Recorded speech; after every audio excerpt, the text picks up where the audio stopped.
இந்த காலவேளையிலும் மறுபடியும் உங்களை சந்திப்பதில் மிக்க மகிழ்ச்சி அடைகிறேன். இந்த நாளிலும் நாம் ஒரு வேத வசனத்தை தியானிப்போம். ஆதியாகமோ 46 அதிகாரம் 4வது வசனம். ஆதியாகமோ 46:4. நான் உன்னுடனே எகிப்துக்கு வருவேன், நான் உன்னை திரும்பவும் வரப்பண்ணுவேன், யோசேப்பு தன் கையால் உன் கண்களை மூடுவான் என்று சொன்னார். இந்த வேத வசனத்தில் நான் வாசிக்கும் போது கர்த்தர் யாக்கோபை பார்த்து சொல்கிறாரு, நான் உன்னுடனே கூட எகிப்துக்கு வருவேன், உன்னை திரும்பவும் கானான் தேசத்துக்கு வர பண்ணுவேன், யோசேப்பு தன் கையினாலே உன்னுடைய கண்களை மூடுவான் என்று ஆண்டவர் யாக்கோபை பார்த்து சொல்கிறார். பிரியமானவர்களே, யாக்கோபை பார்த்து ஆண்டவர் இந்த வார்த்தை சொல்ல காரணம், யோசேப்பு எகிப்தில் இருக்கிறான்.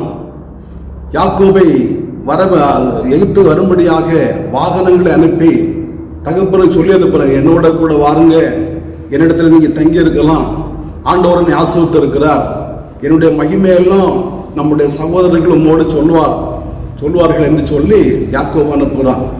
பாருங்க, யாக்கோபு யோசேப்பு எகிப்துக்கு போக காரணம் ஆதியாக 12 அதிகாரத்தில் நான் வாசிக்கும் போது கர்த்தர் ஆபிரகாமோடு சொன்னார், உன்னுடைய சந்ததியார் தங்களுடையது அல்லாத அந்நிய தேசத்தில் 400 வருடம் உபத்திரப்படுவார்கள், அதுக்கு பிற்பாடு அந்த ஜனங்களை நான் வாதிப்பேன், அவர்கள் இந்த ஜனங்களை திரும்ப கானான் தேசத்துக்கு வர பண்ணுவேன் சொன்னதான தீர்க்கதரிசன வார்த்தை நிறைவேறுவதற்காக யோசேப்பு யாக்கோபு போன்றவர்கள் எகிப்துக்கு போனார்கள். பாருங்க, எகிப்துக்கு போகும்போது யாக்கோபு ஆண்டவருடைய சம்மதம் ஜெபிக்கிறார். நீங்க 46:1 வாசிக்கும் போது யாக்கோபு தனக்கு உண்டான எல்லாவற்றையும் சேர்த்து கொண்டு ஆண்டவருக்கு பலியிட்டான். அடுத்த வசனம் வாசிக்கிற, அந்த ராத்திரியிலே கர்த்தர் யாக்கோபு தரிசனமாகி, யாக்கோபே எகிப்துக்கு போறாய், நான் உன்னோட கூட வருவேன், பயப்படாத போ, தைரியமா போ அப்படின்னு சொல்லி அனுப்புகிறதான சூழ்நிலை நாம் காண்கிறோம். அப்படியெல்லாம் யாக்கோபு எங்க போனாலும் ஜெபம் பண்ணி ஆண்டோடைய ஆலோசனை கேட்டு பெற்றுக்கொண்டு அவர் போறது அவருடைய வழக்கமாய் காணப்பட்டது. இப்போது இந்த ஜெபத்தை பண்ணும்போது அல்லது இப்போது பலியிடும் போது ஒரு வயது 130 வயதிலும் எங்க போனாலும் ஜெபிக்கிறதான அந்த பழக்கம் யாக்கோபுடைய வாழ்க்கையில் இருந்தது.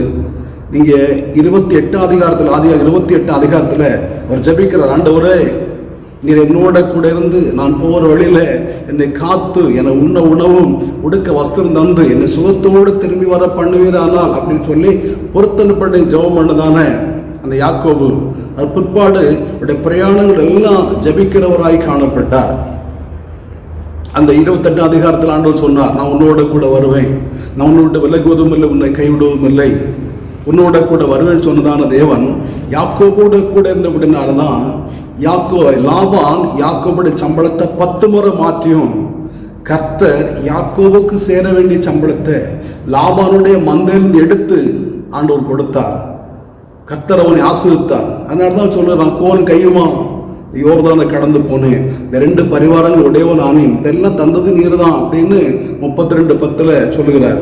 அப்ப யாக்கோபோட கூட கர்த்தர் வருவேன்னு சொன்னார், யாக்கோபோட கூட போனார், அங்க இந்த 2 பரிவாரத்தோட திரும்பி வர பண்ணினார். அப்போது கூட ஆண்டு சொல்லுகிறாரு, யாக்கோபே நீ எழும்பி திரும்ப போயிடு, உங்க அப்பா வீட்டுக்கு போ, அந்த உனக்கு தரிசனமாகி ஒரு கல்லை நீ எண்ணெயினால் அபிஷேகம் பண்ணாயே, அங்க தரிசனமான கர்த்தர் நான் தான், நீ இப்ப எழும்பி போ, லாபான் பண்ணுகிறதான தீமை நான் அறிந்திருக்கிறேன், நீ எழும்பி போ அப்படின்னு சொல்லி புறப்படுக ஆண்டவர் அனுப்புகிறாரு. அப்போதும் யாக்கோபு புறப்பட்டு வருகிறார், ஆண்டுடைய வார்த்தையின்படி வருகிறார். வரும்போதுதான் லாபான் பின்தொடர்ந்து வருகிறான். பின்தொடர்ந்து வரும்போது ஆண்டவர் அந்த லாபானை எச்சரிக்கிறாரு, யாக்கோபோட நன்மையின்றி தீமை பேசாதபடி எச்சரிக்கையாரு, நான் தான் அவனை போக சொல்லி இருக்கிறேன், நீ தேவையில்லாத அவன்கிட்ட விளையாடுனா அவ்வளவுதான் அப்படின்னு சொல்லி அவனை எச்சரித்தார்.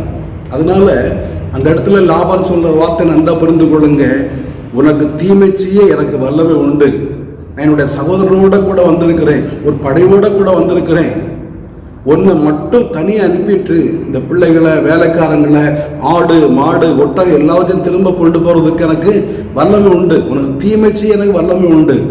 ஆனா உடைய பிதாக்களின் தேவன் நேற்று ராத்திரி சொப்பனத்தில் என்னை எச்சரித்தார் என்று லாபான் யாக்கோபு சொல்லுகிறார். பாருங்க, கர்த்தர் சொன்னதுனால யாக்கோபை லாபான் பின்தொடர்ந்து வந்தபோது கர்த்தர் லாபானை எச்சரித்தார். ஒருவேளை ஆண்டோடைய சித்தம் இல்லாமல் வந்திருப்பானா லாபான் யாக்கோபுடைய எல்லாவற்றையுமே கொண்டு போயிருப்பான். கர்த்தர் அவனை எச்சரித்தார். அதே போலதான் 32 அதிகாரத்தில் ஆண்டவரே ஏசா 400 பேரோட கூட வருகிறான், நீ போ என்று சொன்னீரே, உங்களுடைய வார்த்தை நம்பி நான் புறப்பட்டு வந்தேனே, இப்போ வருகிறானே, என்னை கொண்டு போடுவானே என்று சொல்லி ஜெபம் பண்ணும் போது கூட ஒருவேளை ஏசா யாக்கோவை சந்திக்கும்படி 400 பேரோட வந்தது உண்மை. ஆனா யாக்கோவோட பக்கத்துல வரும்போது அவனோட மனம் மாறிவிட்டது. யாக்கோவை கட்டிப்பிடித்து அவனை முத்தம் கொடுத்து அவனோட சுகச்செய்தி விசாரித்து அவனை அன்போடு கானான் தேசத்துக்கு வரவழைத்தான் என்று நாம் வேதத்தில் வாசிக்கிறோம். இதெல்லாம் நம்ம ஆழமா சிந்திக்க முடியும். அப்ப பாருங்க, நாம எந்த ஒரு காரியத்தையும் ஜெபத்தோடு செய்வோம்னா அந்த இடத்துல கர்த்தர் இருந்து நமக்காக எல்லா காரியத்தையும் செய்ய வல்லவராய் காணப்படுகிறார். இந்த விஷயத்துல நம்ம அநேக நேரங்களில் தவறி விடுகிறோம். அநேக நேரங்களில் நாம் தவறுகிறபடினால சில தோல்விகள் நம்முடைய வாழ்க்கையில் வருகிறது, சில பிரச்சனைகள் நம்முடைய வாழ்க்கையில் வருகிறது. எதை செய்தாலும் எங்க போனாலும் ஆண்டோட சமூகத்தில் ஜெபத்தோடு செய்வோமானா கர்த்தர் நம்மோட கூட இருப்பார், கர்த்தர் தொழிலோட கூட இருப்பார். அதுல ஒரு பெரிய மேன்மை, ஒரு ஆசீர்வாதம் நம்முடைய வாழ்க்கையில உண்டாகும். ஆகையினாலே நான் ஜெபத்தோடு ஒவ்வொரு காரியங்களையும் செய்ய தேவன் நமக்கு கிருபை தருவாராக. யாக்கோபு எதை செய்தாலும் ஜெபித்துட்டு தான் போவார், எதை செய்தாலும் ஜெபம் பண்ணுவார். பாருங்க 35 அதிகாரத்துல கர்த்தர் யாக்கோபை அந்த எண்ணெய் அபிஷேகம் பண்ணதான் இடத்துக்கு போகும்படி சொன்னாரு. அப்பதான் சொல்றான், நான் கர்த்தர் தரிசனமான இடத்துக்கு பெத்தேலில் நான் போக போறேன், நீங்க வாங்க அப்படின்னு சொல்லும் போது அந்த ஊரார் சீகேம் ஊரார் அவனை பின்தொடராதபடிக்கு கர்த்தராலே பயங்கரம் உண்டானபடினால அந்த தேசத்தார் அவனை பின்தொடராதிருந்தார்கள் என்று வாசிக்கிறோம். இப்ப கர்த்தர் நம்மோட கூட இருக்கும்போது நம்முடைய சத்துருக்கள் நம்ம எதிர்க்க மாட்டார்கள், நம்மை பின்தொடர மாட்டார்கள், நம்ம தீமை செய்ய மாட்டார்கள். நம்ம தீமை செய்ய அவர்கள் ஆண்டவர் அனுமதிக்க மாட்டார். தீமை செய்ய வருவார்களானாலும் ஆண்டவர் அவர்களை எச்சரிப்பார். என கேட்கிற அருமையான தேவனுடைய பிள்ளைகளே, உங்களுடைய வாழ்க்கையில ஜெபிக்கிறதா அந்த அனுபவம் இருக்கிறதா? ஒருவேளை பாருங்க, ஆதியாகமம் 19 அதிகாரத்துல லோத்தை பார்த்து மலைக்கு போய் சொன்னார். லோத்து சொன்ன, ஆண்டவரே எனக்கு அந்த மலைக்கு போக முடியாது, ரொம்ப சிரமமா இருக்கும், நான் இந்த பக்கத்துல சோவார் இருக்குது அங்க போறோம் அப்படின்னு. அந்த இடத்துல ஆண்டவர் சொன்னது, உனக்காக சோவாரை நான் பாதுகாக்கிறேன், நீ சோவாரை போ அப்படின்னு.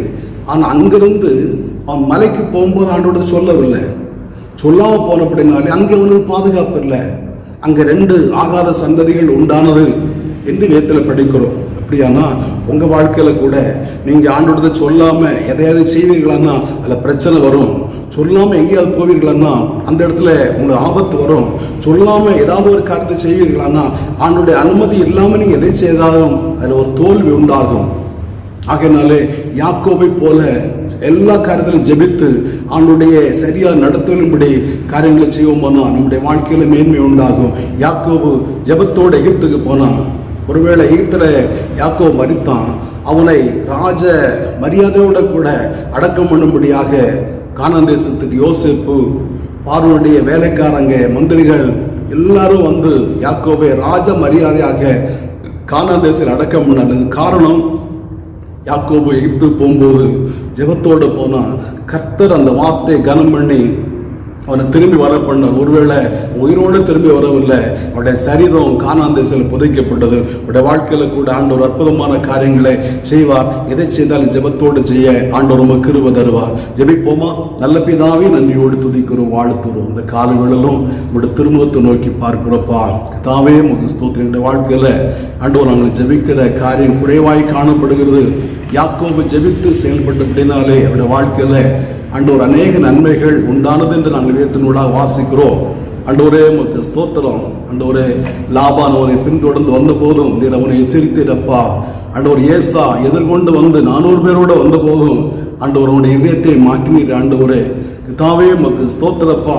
ஆண்டவரே சீகை பட்டணத்தார் ஆண்டவரே உமக்கு ஸ்தோத்திரப்பா. யாக்கோபை பின்தொடராதபடிக்கு அங்கே ஆண்டவர் ஒரு பயங்கரத்தை கட்டிவிட்டேன். ஆண்டவரே லோத்து ஜெபிக்காம போனதுனால ஆண்டவர் கத்தாவை ஆண்டவர் அந்த மலையில பாதுகாப்பு இல்லை என்பது கூட நாங்கள் ஆண்டவர் தியானித்தோப்பா. எங்க வாழ்க்கையில கூட ஜெபத்தோடு ஒவ்வொரு காரியங்களும் செய்யக்கூடிய கிருபைகளை ஆண்டவர் தர வேண்டும் என்று ஜெபிக்கிறோம். என்னோட ஜெபிக்கிற இந்த வார்த்தை கேட்ட எல்லாருடைய வாழ்க்கையிலும் ஜெபிக்கிற அந்த அனுபவம் உண்டாகட்டும். அப்போட நாமத்தை மையப்படுத்தி இயேசு மூலம் பிதாவே. ஆமென், ஆமென். ஆண்டவர் நம்மை ஆசீர்வதிப்பாராக.